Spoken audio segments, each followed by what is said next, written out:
Fiancés. In my last life, we got married on the same day. My cousin Daisy was gentle and quiet. She married Evan Thorne, a cold, aloof Navy captain. Their marriage fell apart because he missed their anniversary to celebrate his childhood sweetheart's birthday. When Daisy asked for an explanation, Evan just said he had a clear conscience. They ended up giving each other the silent treatment for the next 50 years. Meanwhile, I, with my fiery temper and my motto of punch first, ask questions later, married an accountant from the industrial district.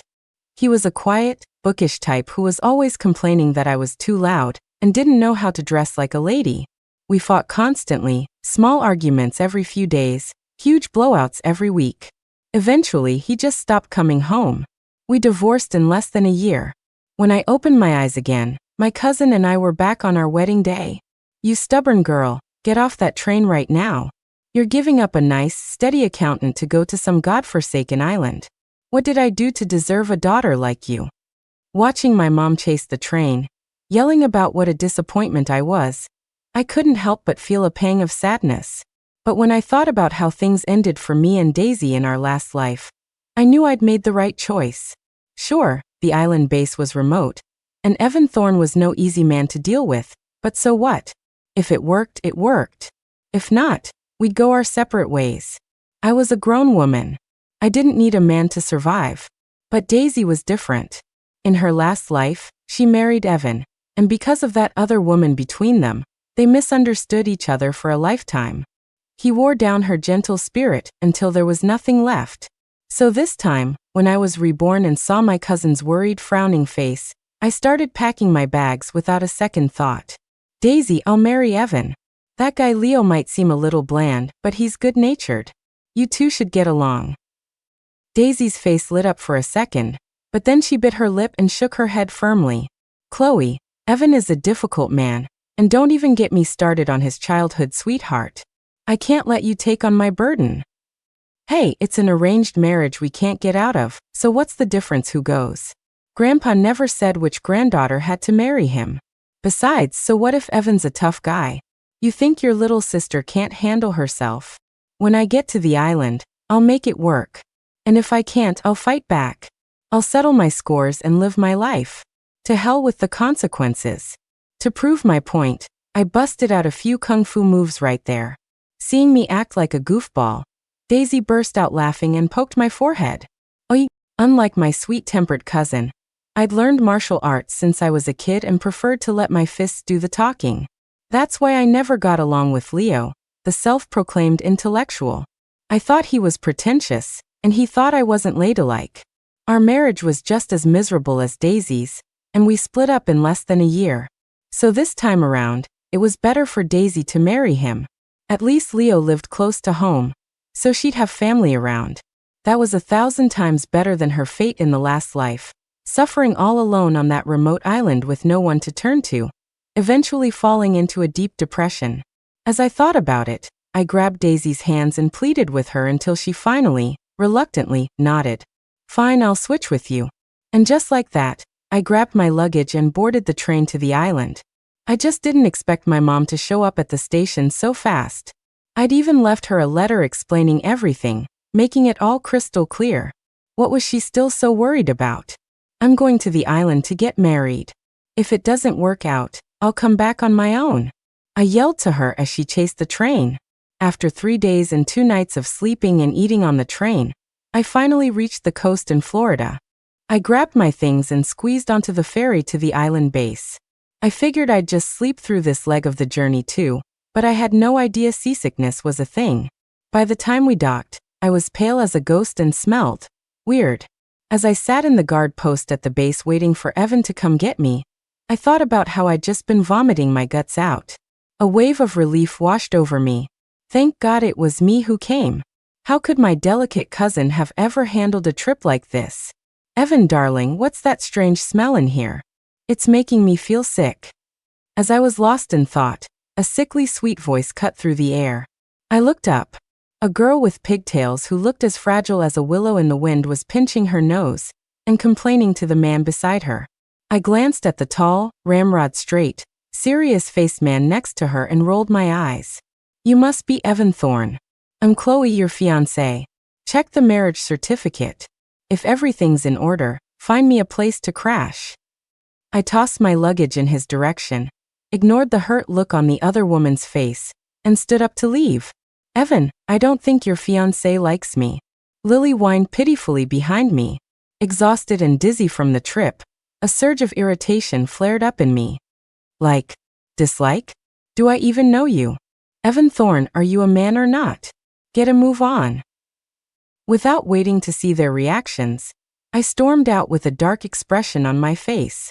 A few steps later, I felt someone following me. I glanced over my shoulder. It was Evan carrying my luggage, his face an unreadable mask. He didn't seem to have any intention of explaining what had just happened. No wonder my cousin had such a miserable life with him. Between this damsel in distress act and a man who refused to talk, a proud person like Daisy was bound to lose out. Too bad for them. I wasn't the type to swallow my anger. If I was happy, we could make it work. If I was unhappy, I was going to make damn sure everyone else was unhappy with me. Since the arranged marriage was official, Evan had already gotten the call from back home and submitted the marriage application. So a couple of days later, our wedding was held in the courtyard, with all the other military wives cheering us on. Evan's parents had passed away long ago, and mine were a world away, so the guests were all his comrades and their wives. Still, the atmosphere was lively and the residential courtyard was buzzing with excitement. "I'm so jealous of you, Chloe. Getting to marry Evan just because of some old family arrangement. You're so lucky. Unlike me." With that, she lowered her head and started sobbing quietly. The cheerful courtyard fell silent, except for the sound of her crying. The guests all looked at each other awkwardly. I watched Lily cover her face, her shoulders shaking. I smirked, took 2 steps forward, stood on my toes, and wrapped my hands around Evan's head. I planted a loud kiss right on his lips. Then, I shot Lily a triumphant look and raised an eyebrow. "Of course I'm lucky. Your Evan here has a great career, good looks, a great body. It takes a special kind of person to handle a man like this. Someone with bad luck just wouldn't be able to hold on." As I spoke, I tightened my arm around Evan's waist and gave him a sharp pinch. Then I smiled at him, a clear threat in my eyes. "Isn't that right, Evan?" The man's expression didn't change, but the tips of his ears turned a strange shade of red. Before Evan could speak, Lily looked up at him pitifully, her eyes red and swollen. "Evan, Chloe, please don't misunderstand. I'm truly here to wish you well. If Chloe doesn't like me, I won't stay for the wedding, but..." 2 streams of tears rolled down her cheeks. "Evan, don't forget to pick me up tomorrow. We've spent that day together for years." Evan nodded. "I'll have everything ready. Don't worry, I'll pick you up." Hearing that, the arm I had around Evan's waist shifted, and I flipped him right over my shoulder. The courtyard fell dead silent. Everyone stared at me in disbelief. "Are you kidding me? Trying to put me in my place at my own wedding? And this special anniversary?" In my last life, they spent that day together while my cousin waited at home, and he never even bothered to explain. That one day turned their marriage into a 50-year Cold War. Well, I'm not my cousin. She could put up with it, but I wouldn't. Not for a second. He wants to go celebrate his special day? If he dares to go, I dare to fight him. Then I'll pack my bags and get off this godforsaken island. Did he really think a girl from my family was desperate to get married? If it weren't for our elders insisting on honoring their promise, I'd be living my best life right now. Evan, are you okay? Chloe, how could you do that? He's a grown man and you just... Lily's pale face was flushed with anger, and her eyes were full of concern for Evan. But Evan quickly got to his feet, gave me a long, meaningful look, then cleared his throat. "I'm fine." He walked over as if nothing had happened and took my hand. "You'll come with me tomorrow." I shot him a surprised look. Lily was even more shocked. "Evan, how could you? I'm never speaking to you again." She covered her face and ran off crying. Just then, I felt a warm breath by my ear. "Let's just get through the wedding. I'll explain everything later. Be good." With the troublemaker gone and me in a daze, the guests were too intimidated to cause a scene. The rest of the wedding went by in a blur. A little while later, sitting in our new bedroom, I slammed my fist on the bed. What was Evan's game? Was he trying to use his good looks to charm me? It's not going to work. The door clicked open. As Evan walked in, I quickly put on a scowl and huffed. Let me be clear. I can't stand men who don't know how to draw a line. If you're going to have a little sister today and the one that got away tomorrow, then we might as well call it quits right now. Don't stop me from going home and finding someone else. Evan frowned. Our grandfathers arranged this. I married you, and I will be responsible for you. I scoffed at that. Evan Thorne, what century are you living in? I'm telling you, either we make this work, or we get a divorce. When they arranged this marriage, they never said I had to be your wife for life. You. Evan seemed exasperated. He paced back and forth in the room. Finally, he sighed, sat on the edge of the bed, and tried to take my hand. Chloe, there was never anything between me and Lily, and there never will be. I genuinely want to build a life with you. He grabbed my hand, ignoring my struggle to pull away. I'm not good with words. If you're unhappy about something, just tell me directly. I'll change whatever I can. Under the soft light of the bedroom, his expression was utterly serious. Looking at him, I felt my face flush. I nodded and tried to sound casual. Fine. I don't have the best temper either, so you'll have to accept that. I saw a flicker of a smile in his eyes, which only annoyed me more. I leaned in, wrapped my arms around his neck, and kissed him. Soon our breathing grew heavy. Evan Thorne was an elite soldier, after all. In no time he took control. His hand rested on the buttons of my shirt. His eyes locked on mine as he asked in a husky voice, "Is this okay, wife?" Embarrassed, I pinched him. What a question to ask at a time like this. Seeing my blushing face, Evan chuckled and buried his face in my neck. My mistake. I felt the heat on my neck and slowly closed my eyes. Evan, it's terrible. That girl Lily left a note, she's gone. A frantic pounding on the door shattered the moment. Evan froze, then quickly stood up. Wife, you get some sleep. I'll go check it out. I glared at him, furious. There are hundreds of men on this base. Do you have to be the one to go find her? Do you have any idea what night this is? Evan finished dressing, then grabbed my clothes to help me. We'll go together, wife. Lily's parents saved my life. I can't just ignore their only daughter. So please come with me, okay? When we get back, you can hit me, yell at me, whatever you want. I paused for a second, then pushed him away and got dressed myself. Let's go. I stormed out of the room, my face a cold mask. After a few steps, I felt a warm hand close around mine. I tried to shake it off twice, but he wouldn't let go. I shot him an annoyed glare. Wife, slow down. It's dark out. Ignoring my anger, Evan held my hand tightly as we quickly walked over to Lily's house.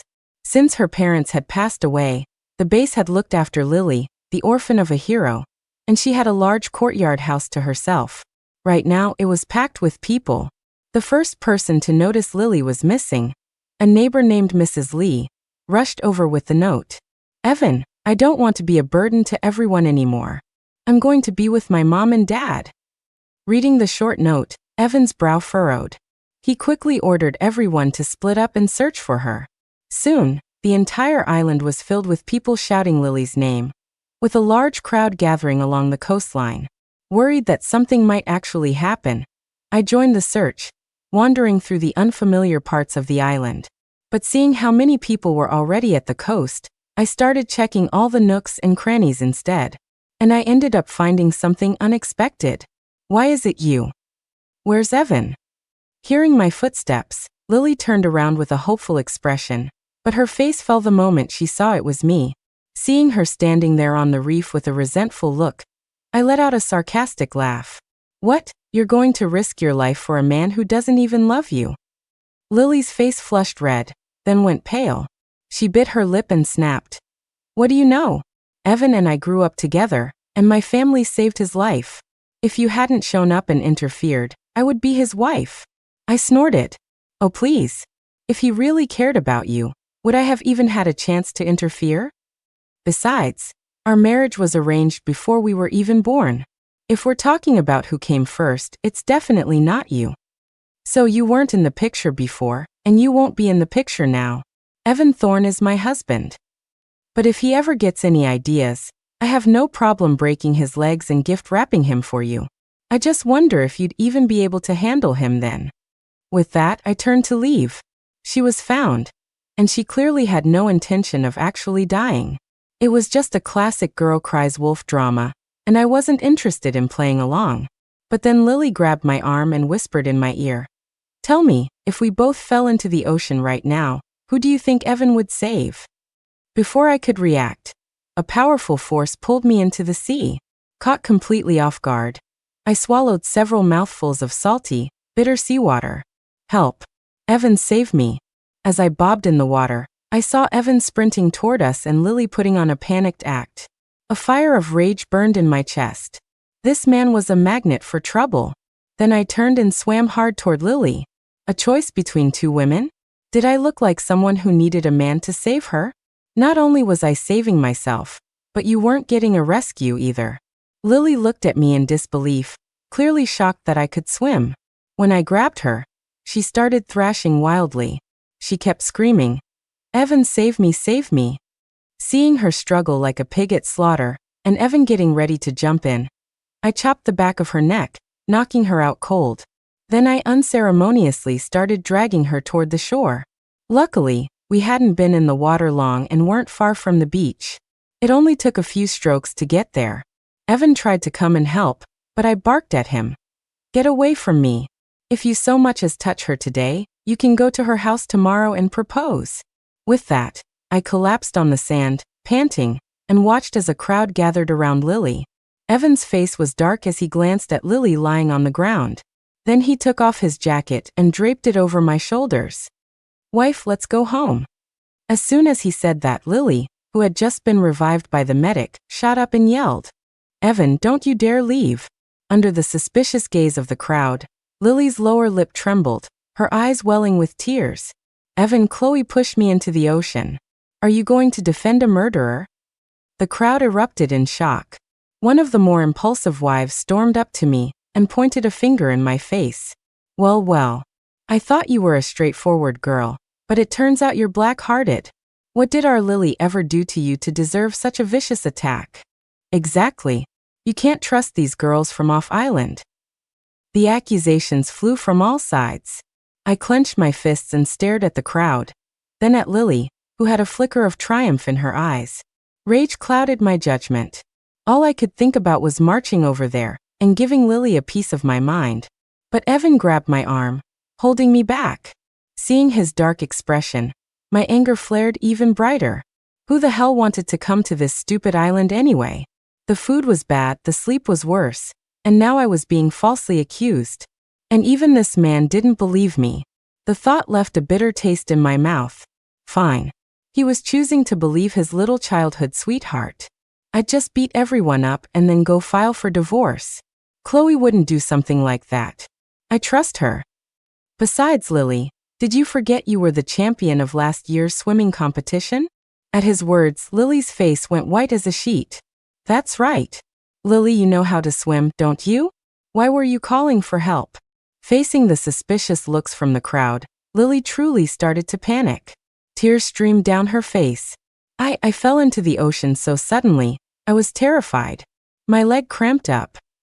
If Chloe hadn't grabbed me, I wouldn't have been so scared. Hearing her still insist that I pushed her, I couldn't hold back my anger anymore.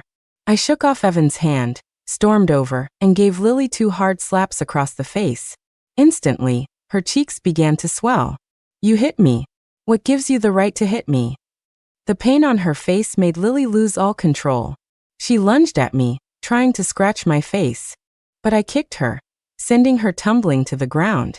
I dusted off my hands and looked down at her, sitting on the ground and clutching her face. I sneered. "I hit you. So what? Do I need to make an appointment?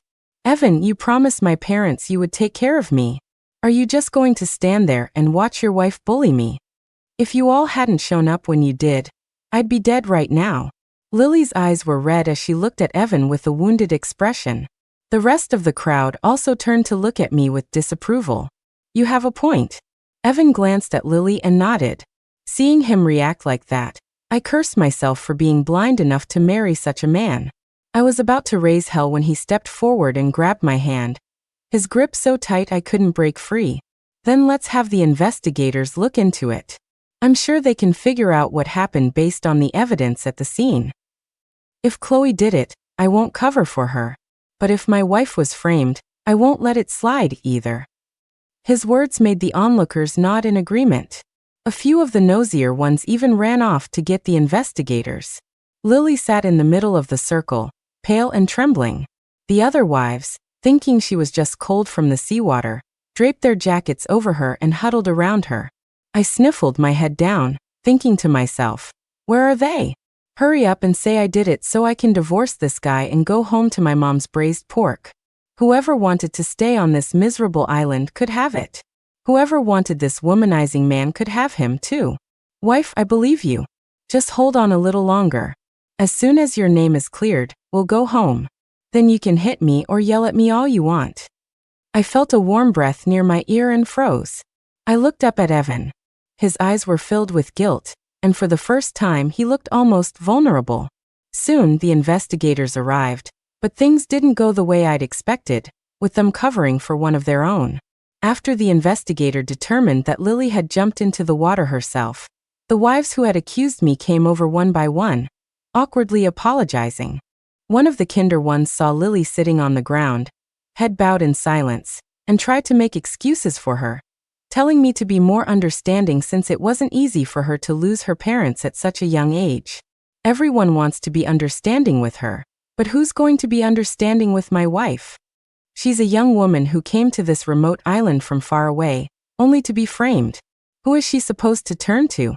Lily, you listen to me. Your life is your own. Your parents were heroes, and their daughter should live with integrity. From now on, I won't get involved in your affairs. You're on your own. With that, Evan grabbed my hand and turned to leave, ignoring the shocked faces of the crowd and Lily's cries of indignation behind us. Back at our apartment, Evan brought me a bowl of freshly brewed ginger soup and sat down cautiously beside me. Wife, a few years ago, we were on a mission. It was Lily's father who provided cover for our company to retreat. He didn't make it back. That's why we've always been a bit more lenient with Lily. After all, she's his only child. But I guess our indulgence has caused her to lose her way. Evan sighed. The tough man from before now seemed strangely lost. What are you sighing for? Let me tell you something. From now on, I don't care if it's Lily or some other girl. I don't care if she saved your life or has a grudge against you. If you dare get tangled up with another woman, I will personally break all 3 of your legs and ship you off to her. Seeing me with my fists raised and a fierce look on my face, Evan laughed and gently took my hands in his. Okay, whatever my wife says goes. The night is young, so let's not talk about all this. Time for bed. With that, he took the empty bowl from my hands, and his warm hands wrapped firmly around my waist. Soon, my thoughts grew hazy, and I gave myself over to the moment. In the days that followed, Lily didn't show her face again. The other wives, however, would occasionally stop by with vegetables from their gardens, or invite me to go clamming with them after the tide went out. Life moved on at a steady, unhurried pace. I found myself slowly falling in love with the island, and my relationship with Evan grew more and more stable. Everything seemed to be getting better, but I couldn't shake the feeling that something was off. There was a strange sense of unease in my heart. Then one day, I came home, happily carrying a bag of freshly harvested oysters, only to find Evan pacing anxiously in the front yard. He was holding something in his hand and looked extremely worried. The moment he saw me, he rushed over and grabbed my arm. Well, look at you two. Can't stand to be apart for a single moment. Our Chloe sure is a lucky girl. Seeing that he wasn't his usual self, I offered a quick reply to the teasing wives and hurried Evan inside. Before I could say anything, Evan held out the object in his hand. Wife, did we forget to call home after we got married? I think this is a letter from your parents. My hand slipped, and the oysters I'd been craving fell to the floor. I couldn't have cared less. I knew my fate was probably worse than that of those oysters. With trembling hands, I opened the letter. Just as I expected, even my cousin's elegant handwriting couldn't hide the murderous rage in my mother's words. Crime number 1. Secretly swapping fiancés with my cousin. Crime number 2. Having the audacity to run off and get married on my own. Crime number 3. Completely forgetting about my family after getting married, and not even bothering to contact them. That was the final nail in the coffin. There was no way out. Reading the letter and seeing the grim look on Evan's face, I suddenly felt a sense of calm. Whatever. Let him deal with it. I didn't know anything. I wasn't going to let it spoil my good life. At the end of the letter, Daisy had written that she and Leo were very happy together. Not only that, but I was going to be an aunt soon. In my last life, Daisy wasted her whole life on Evan and died childless. I divorced early and threw myself into my career, also ending up alone. This time things were finally different. Wife, your cousin is having a baby. When are we going to have one? Evan had come up behind me without me noticing. He wrapped his arms around my waist and whispered in my ear. I tried to ignore the warmth spreading from his breath and said nonchalantly, "That's on you, isn't it? If you were up to the task, I'd be pregnant already." Instead of getting angry, Evan glanced at the oysters on the floor and said in a low, husky voice, "All right. I'll fuel up tonight. I promise I'll help you catch up." Let's just say that for a long time after that night, I didn't dare bring oysters home again. If I found any while clamming, I gave them to the other wives. After a round of good-natured teasing, my next-door neighbor, Mrs. Lee, suddenly changed the subject. "Hey, guess who I saw yesterday?" Seeing the curious looks on everyone's faces, she continued, satisfied. "Last night, I was out looking for my son, and I saw Lily and Mr. Peterson holding hands and taking a stroll in the coconut grove." Another wife, Mrs. Wong, immediately shook her head. "Impossible. Mr. Peterson has a wife and kids. No matter how reckless Lily is, she wouldn't get involved with a married man. Besides, he's old enough to be her father." Facing their disbelief, Mrs. Lee slapped her thigh. "Hey, I'm telling you what I saw. Just you wait.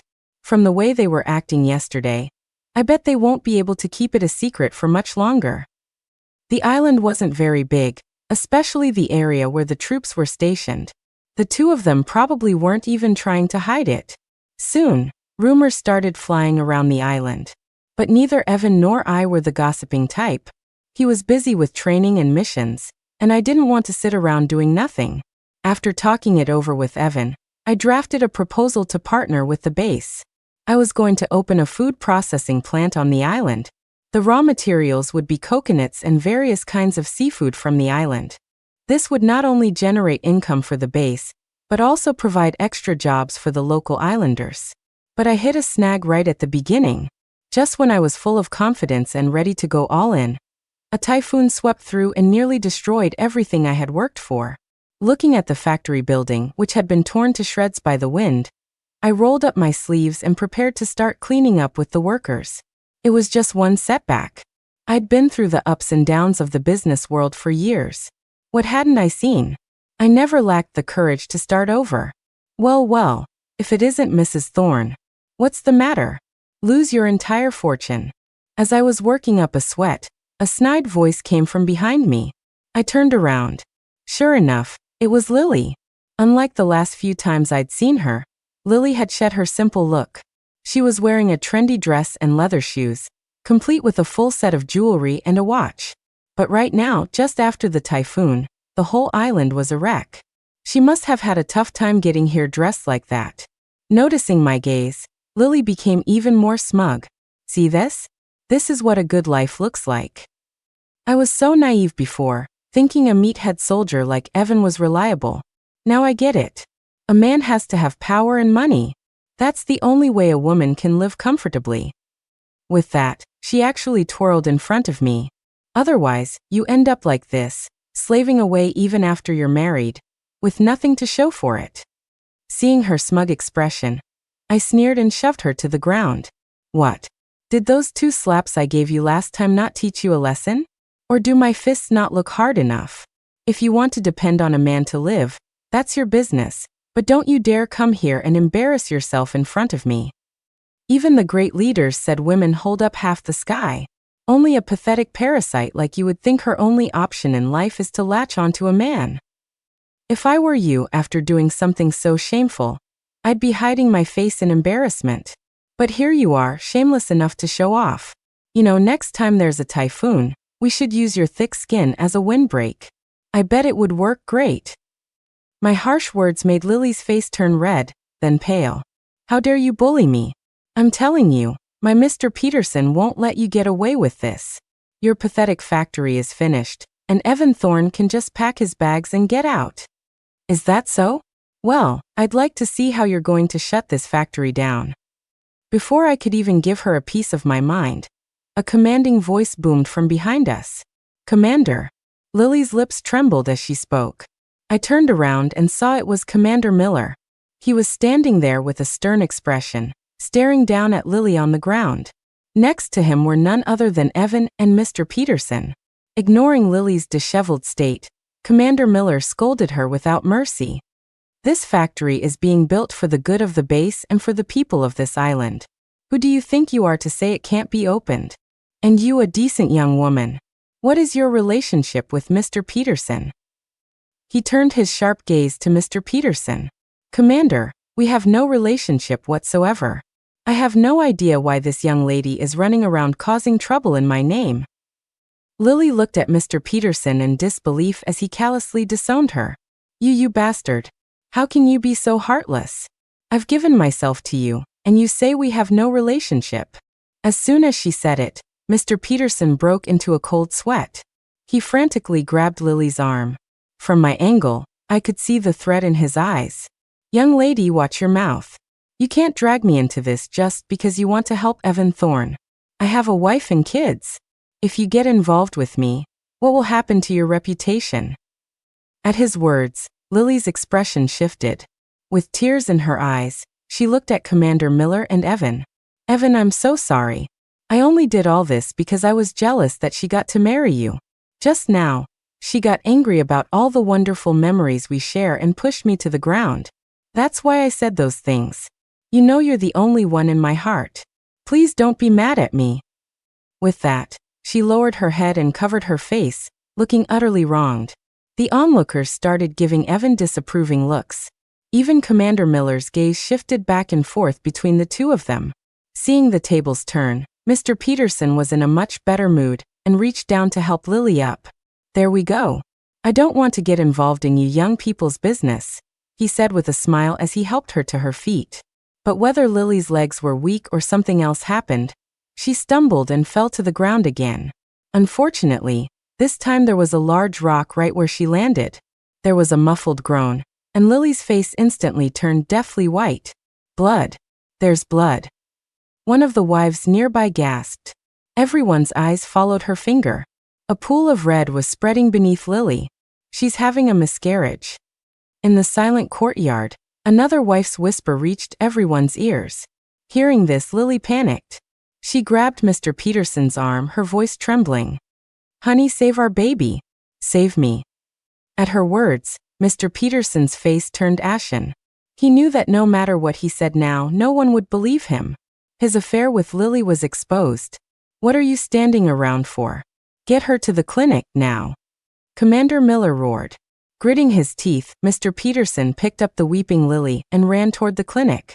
Later, we heard that the baby couldn't be saved. Lily caused a huge scene at the clinic. Mr. Peterson, who was supposed to be disciplined for having an affair, unexpectedly revealed that he had never legally married his wife back home. They used this loophole to become the island's most talked about couple, with the biggest age gap. Though they escaped legal punishment, the scandal still affected Mr. Peterson's career. Not only was his promotion cancelled, but he was also transferred to an obscure department. It was clear that after a few more years, he would have no choice but to be discharged and sent home. And while his first partner wasn't his legal wife, she had given him 3 children. When his sons back home heard that their father had remarried, they dropped out of school and took a bus to the base. From then on, the Peterson household was a constant source of drama. The daily gossip among the wives was never short of stories about the chaos in their home. But none of that had anything to do with us. The factory was now built and running smoothly. Evan and I finally had time to go home and face the music. The trip home was surprisingly pleasant. I slept comfortably the whole way. We stood at the front door for a long time. Finally, Evan couldn't help but chuckle. He took my hand and said, "Don't worry. Whatever yelling or scolding is coming, I'll stand in front of you. Can we please stop shivering out here?" After a few deep breaths, I finally worked up the courage to step inside. Before I could even force a smile, a stern voice boomed from the main room. "Neil." I pouted. Well, what's coming is coming. I prepared to drop to my knees, but Evan knelt before I could. He looked at my parents and Grandpa sitting in the room and said with sincere earnestness, "It's my fault. I should have come back sooner to explain and apologize. I'll accept any punishment you see fit. But Chloe is not as strong. I will take her share of the punishment as well." Without waiting for a response, he bowed his head and knocked it on the floor 3 times. Grandpa's face remained stern and unreadable, but my mom was grinning so wide her wrinkles bunched up around her eyes. If it weren't for Grandpa sitting there, she probably would have already rushed over to help her son-in-law up. "Grandpa, don't be angry anymore. My little niece is here. Do it for me. Besides, look how happy both of us sisters are now." Without waiting for the old man to react, I rushed to the door and took the baby from my cousin's arms. I was a little too forceful and made my sister stumble. Before I could help her, Leo dropped what he was holding and quickly wrapped his arm around her. "You're a grown woman, yet you're still so clumsy. You and your sister are nothing alike. A lady should be gentle and graceful," Leo said with a straight face. Daisy patted his hand reassuringly. I couldn't help but roll my eyes. "I know, brother-in-law," I said through gritted teeth. "I think Chloe's personality is great. I like how lively she is." Evan had come up behind me at some point, and he now joined in the banter with Leo. "All right, are you all planning to stand there like statues? Come in and sit down for dinner." Hearing my grandpa's voice, Daisy and I exchanged a smile. His bark was worse than his bite. We were in the clear. At the dinner table, Leo held the baby in one arm and kept putting food on Daisy's plate with the other. "This is your favorite. Eat more. Your mom is such a good cook. I have to come and learn from her next time I'm off. It's rare to see you with such a good appetite." Watching Leo fuss over Daisy, my eyes widened in disbelief. Was this the same man who believed a gentleman's place was not in the kitchen? In my last life, we fought about that constantly. And now for Daisy he was volunteering? "Wife, I've already learned how to cook all your favorite dishes. So could you please stop staring at other men?" Ahem. Hearing the jealous undertone in Evan's voice, I coughed awkwardly. He was right. My life was pretty great too. It looked like the fates got it right this time. We both ended up with the right person.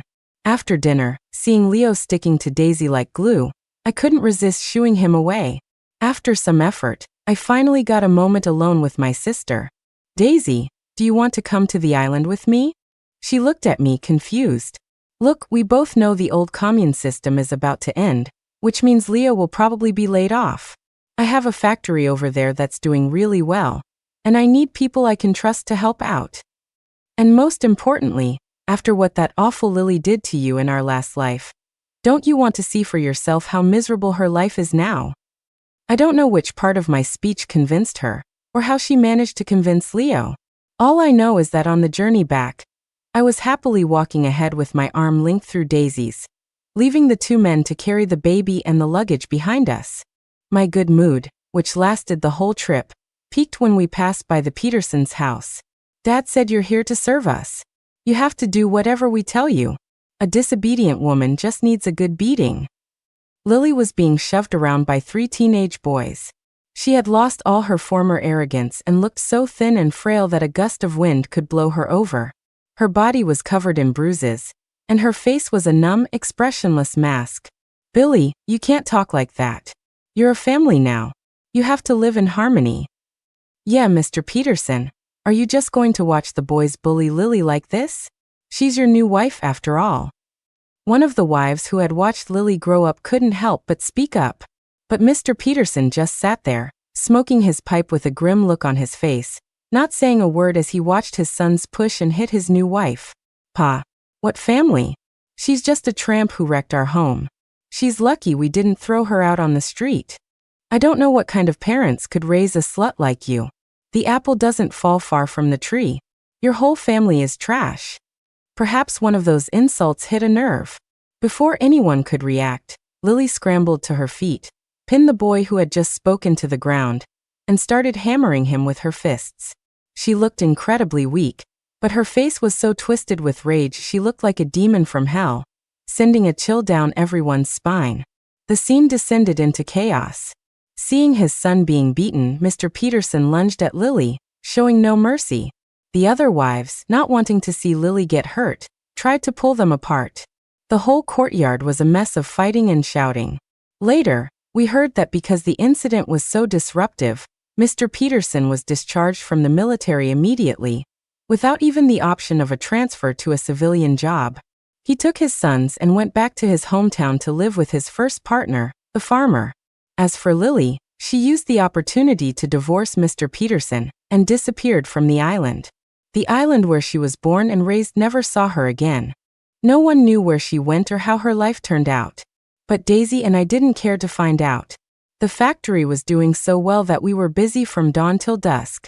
We didn't have the time or energy to worry about unimportant people and their problems.